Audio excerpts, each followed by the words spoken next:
É na fortuna que a gente vai levar para os céus.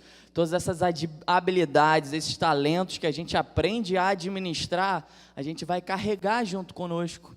Então, a gente não pode ter medo do nosso filho fracassar. O meu pai, ele teve que ele é o meu pai, eu sou o Daniel, então são essas pessoas. O meu pai, ele teve um medo, ele tinha um medo muito grande, que o negócio dele pudesse não prosperar, e aí eu ficaria mal. Mas será mesmo que eu ficaria 100% mal? Será que eu não teria aprendido bastante com os muitos fracassos e dificuldades provenientes daquele trabalho? Muito possivelmente, assim, há uma grande possibilidade, né, de a pessoa, às vezes, que não gosta muito de estudo, ter se desviado e falar, não quero mais estudar, eu vou ficar só nesse trabalho.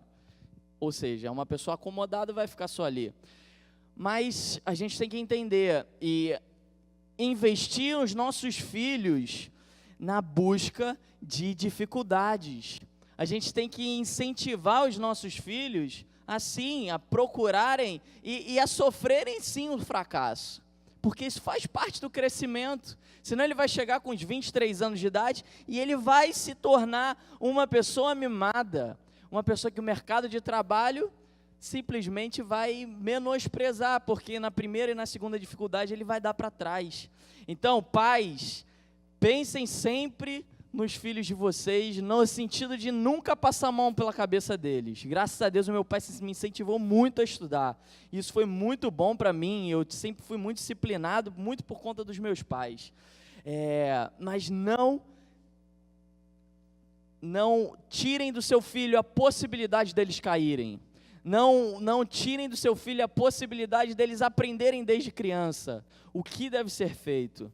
Então eu honro muito a vida do meu pai, ele é uma grande bênção na minha vida, mas eu acho que a gente sempre busca melhorar, né? Eu, com toda certeza, utilizarei muitos dos princípios ensinados pelo meu pai e, né, com conhecimento vindo da palavra de Deus, com novas revelações, a gente vai moldando também, né, de acordo com os meus filhos. E se tem uma coisa que eu vou fazer os meus filhos passarem é perrengue, gente, porque faz parte a gente passar dificuldade. E o caráter, ele é forjado aí. É no deserto, irmãos, é no deserto, não é no tempo do tempo de mil maravilhas, não. Então, assim, vivemos hoje numa época em que grandes empresas tratam como moda uma palavrinha relacionada a longo prazo. Que palavrinha é essa? Vamos ver se vocês vão matar aqui. Uma palavrinha de pensamento no longo prazo, no pensamento, entre aspas, multigeracional. Quem chuta? Visão? Não é essa palavra que eu quero. Herança? Não é essa palavra, é algo perto. Algo duradouro. Não, duradouro. O que é duradouro? É sustentável. Sustentabilidade é a palavra da moda nas empresas hoje em dia. Hoje tudo que você vê, se você for ver no campo de produtos, basicamente produtos orgânicos. As linhas de produção hoje são muito mais voltadas para a sustentabilidade. Ou seja, o mercado já entendeu que é bonito você pensar em as outras gerações. É legal você deixar alguma coisa, algum legado para a terra, e a terra e os nossos filhos vão agradecer.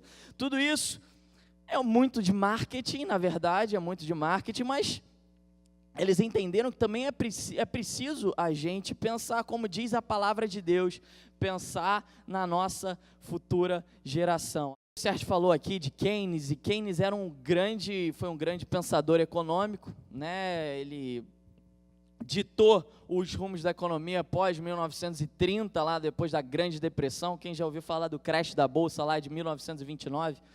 Aconteceu uma grande depressão nos Estados Unidos, e aí, depois, diante todo aquele fiasco, daquela dificuldade inteira que viviam, um período de crise, pessoas desempregadas, que chegou Keynes e falou: vamos investir no Estado, vamos criar um Estado gigantesco, porque esse Estado precisa dar a subsistência, precisa dar o bem-estar, ele precisa ser o trem locomotivo dos empregos, das famílias, enfim. E foi ao redor desse estado do bem-estar social, que provia recursos, que provia tudo para as famílias, que foi criada a ideologia de Keynes, o keynesianismo, e que muito é pautado hoje o nosso sistema econômico, né, brasileiro, é muito pautado no Keynes. Hoje o próprio Estado americano tem muito também ranço, né, mas é muito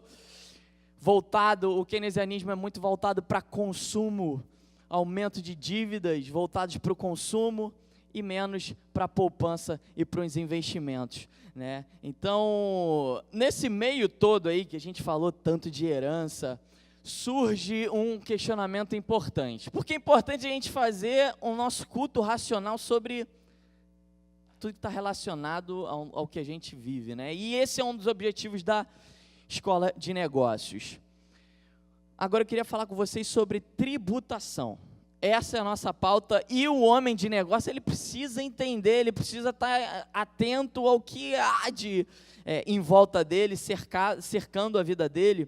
E eu queria falar com vocês qual é a tributação, é uma pergunta, qual é o imposto, o tributo que está relacionado à herança, à distribuição de herança?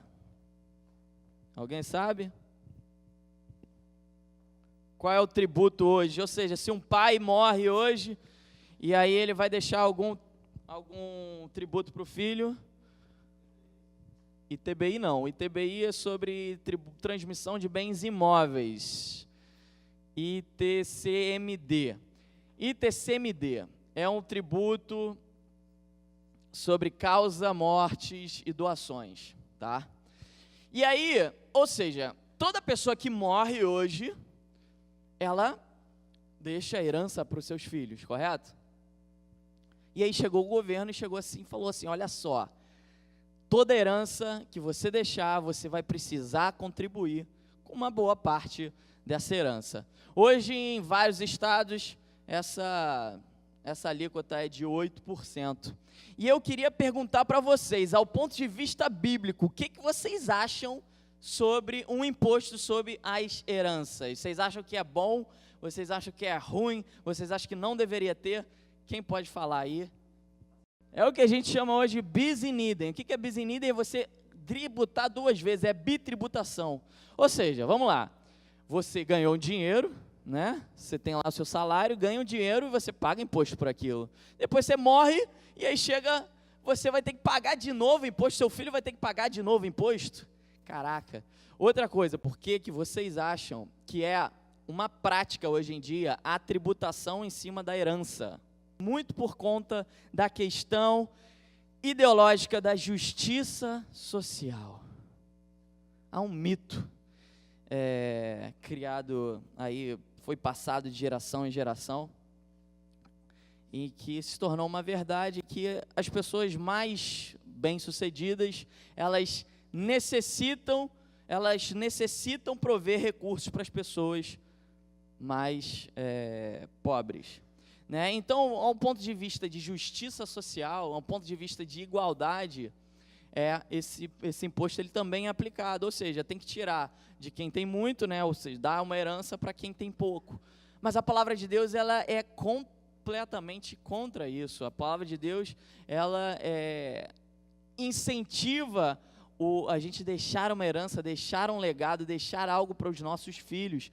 E aí eu estou falando, no nosso caso prático, relacionado a dinheiro, porque é isso que é o nosso caso mais prático, né? Mas pouca gente sabe que tudo isso, todo esse questionamento veio muito de quem foi o grande pensador comunista que ditou as regras comunistas. Quem pode falar? Marx. Marx, no seu manifesto comunista, ele tinha um grande objetivo: destruir a propriedade privada. O comunismo, ele simplesmente fala assim, chega e fala assim, olha só, propriedade privada não é bom, a gente tem que ter, ninguém tem propriedade privada, ou propriedade é toda do governo, e as pessoas, elas têm que viver todas da mesma forma. Karl Marx, então, para que ele pudesse desconstruir esse mito da propriedade privada, ele chegou e ele falou assim, olha só, uma das coisas que a gente precisa fazer para acabar com a propriedade privada é abolir o direito da herança. Por quê? Porque se você não tiver herança para dar, ou melhor, se você der herança, aquela propriedade privada, ela vai se passar de geração em geração e ela nunca vai acabar. Então Karl Marx falou, eu tenho que acabar com esse direito da herança. E aí, qual foi o objetivo dele, ou melhor, qual foi o ponto dele, que ele falou, puxa, se eu chegar aqui e destruir isso aqui, vai acabar com a herança. Uma coisa que a gente falou muito. Não. Eu não posso não ter sido muito claro. Eu digo, para acabar com o direito de herança, o que eu preciso, qual é a instituição que eu preciso fazer, destruir essa instituição para acabar com o direito de herança? A família. A família. Karl Marx falou assim, olha só, para eu acabar com o direito de herança e, consequentemente, destruir também essa propriedade privada, eu preciso acabar com a família. E aí Karl Marx chegou e ele falou, gente, olha só, a gente precisa começar a denegrir a instituição família. Hoje em dia, a gente vê, irmãos, a família cada vez mais sendo achincalhada. Hoje em dia, a palavra de Deus fala, e o Sérgio falou muito, que a família é a base da economia, né? Mas a família, ela vem sendo cada vez mais jogada pedra e pedra e pedra. Na realidade, a família, ela tem 3 características muito importantes. A primeira é o gênero. O segundo é a quantidade. Na realidade, a quantidade, vai. E a terceira é a faixa etária. Ou seja, essas três características envolvem a base familiar. Então, o gênero, de acordo com a palavra de Deus, Deus fala que a família tem que ser de homem e de mulher. A quantidade tem que ser um homem e uma mulher. E a faixa etária, é claro, de uma mesma geração, vai? Nisso, no Manifesto Comunista, isso está absolutamente abrangido, que o gênero, uma das formas de acabar a família é destruindo essa questão de gênero. Então, homem e mulher, chega Marx e fala assim, poxa, a gente tem que destruir esse conceito de que, poxa, uma família tem que ser só um gênero, ou seja, só homem e mulher. E aí, a gente hoje já vê diferentes formas de família. Marx chega também e fala assim, olha só, poxa, a quantidade de pessoas, a gente tem que mostrar para a população que não tem nada de ser um homem só e uma mulher só. Então ele criou, mas ele incentivou as pessoas a incentivarem a poligamia. Também a faixa etária, de geração.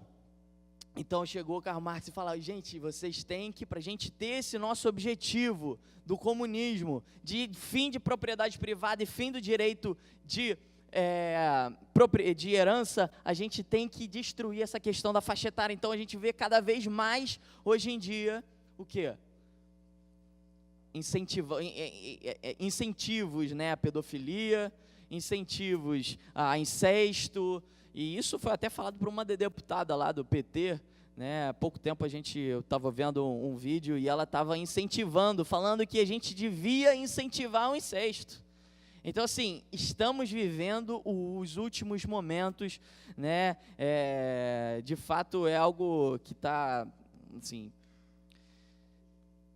triste demais, é o objetivo, do comunismo, é você destruir a família, e destruindo a família você vai acabar com esse direito de herança, que é algo convocado por Deus, é um chamado de Deus. Ao mesmo tempo que se a gente vê países bem-sucedidos, são países que têm também, é uma das outras coisas que a gente falou, tem também uma taxa muito desenvolvida, Vamos colocar nesses termos. Eu queria que você falasse aí qual é uma característica de países que estão crescendo muito, qual tipo de taxa esses países têm? Taxa alta. Poupança. Países que têm uma poupança alta, esses países são aqueles países que apresentam um nível de crescimento, um objetivo geracional, trigeracional, né, multigeracional muito maior que outros países, então eles têm potencial de crescimento muito maior. A gente tem na palavra de Deus uma cultura trigeracional. Por quê? Porque o nosso Deus é um Deus de Abraão, Isaac e Jacó. É um Deus que não pensa simplesmente em uma geração, é um Deus que pensa no longo prazo. Tanto é que quando ele veio para a terra, ele morreu, ele se sacrificou por milhares e milhares de gerações seguintes. Ou seja, Jesus ele não tinha um pensamento no curto prazo, ele não estava se importando em, tá ali sofrendo e morrendo, simplesmente pelos seus desejos. Não, ele pensava à frente, ele pensava na salvação das pessoas, ele pensava nos seus filhos, e assim também é na nossa vida, irmãos, é um mandado de Deus. Eu te pergunto, o que você tem feito relacionado na sua empresa e no seu trabalho? O quanto você tem pensado no longo prazo? Ou será que você tem pensado só em pagar as suas dívidas?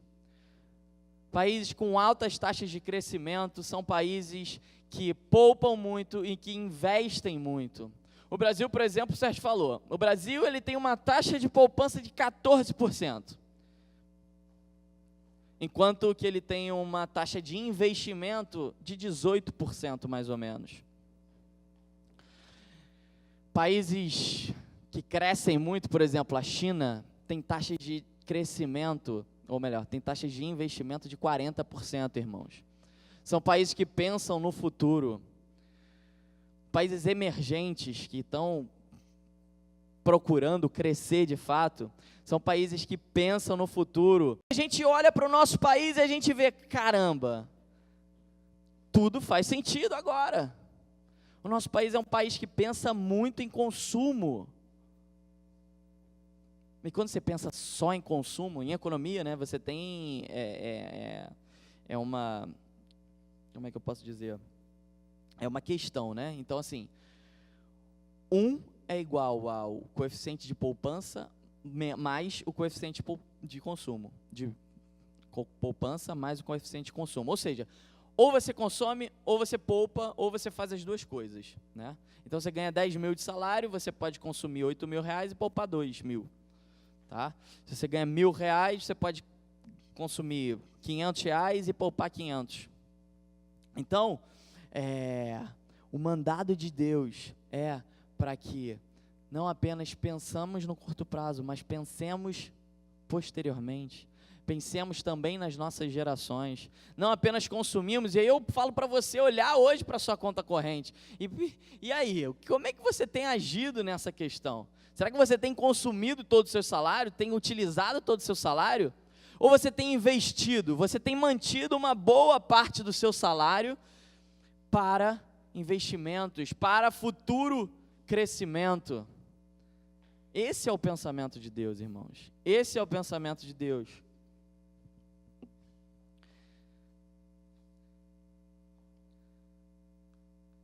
Deus é um Deus que pensa no longo prazo. Jesus ele trouxe o longo prazo, né, como dos objetivos do ser humano. Então a gente vê hoje o Brasil, né, inundado por essas baixíssimas taxas de poupança, baixíssimas taxas de investimento, e a gente entende onde a gente foi parar. A gente entende onde a gente está hoje em dia, né? É tudo reflexo. A economia, irmãos, ela é muito mais pautada no como vivem as famílias, nos nossos valores, do que simplesmente em índices.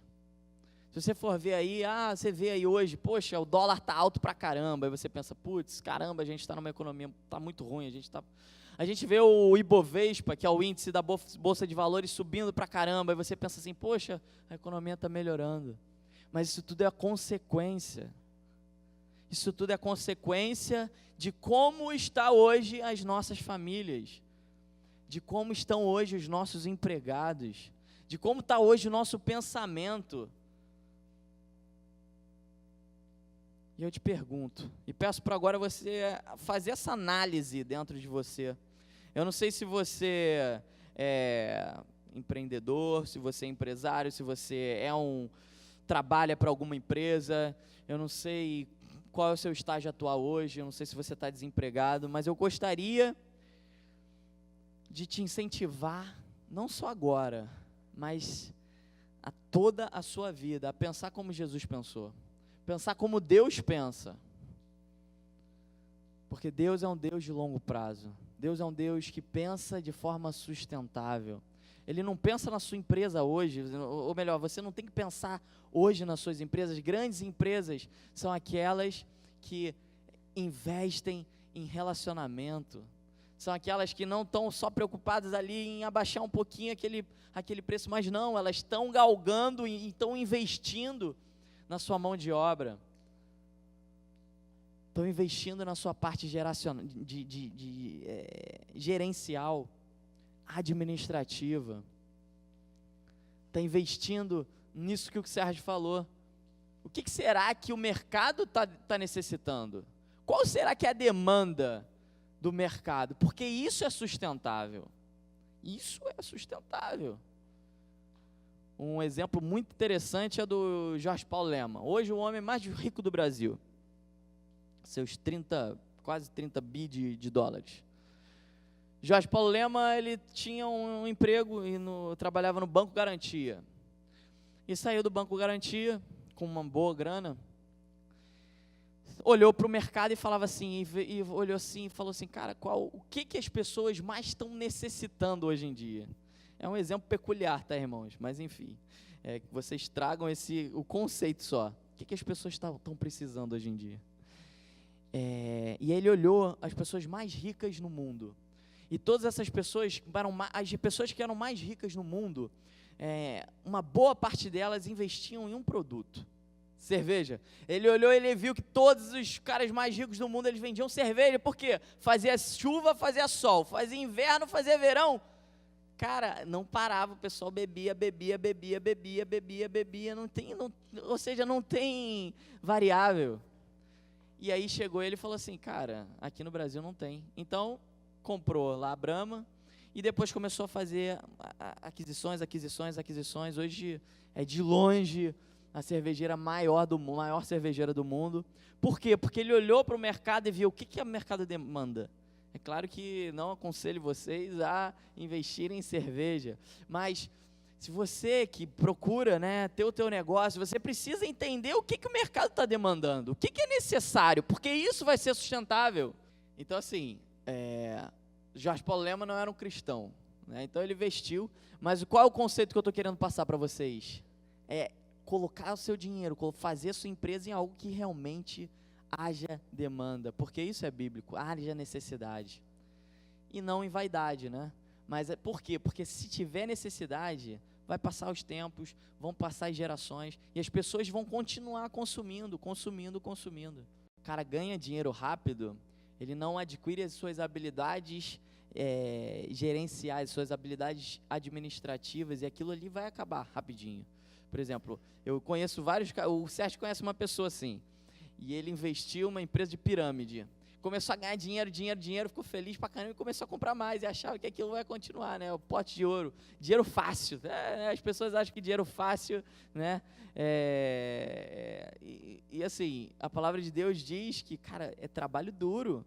Você só consegue seu dinheiro, você só consegue ser próspero se você trabalhar duro. Não adianta ir pelo conto do dinheiro fácil.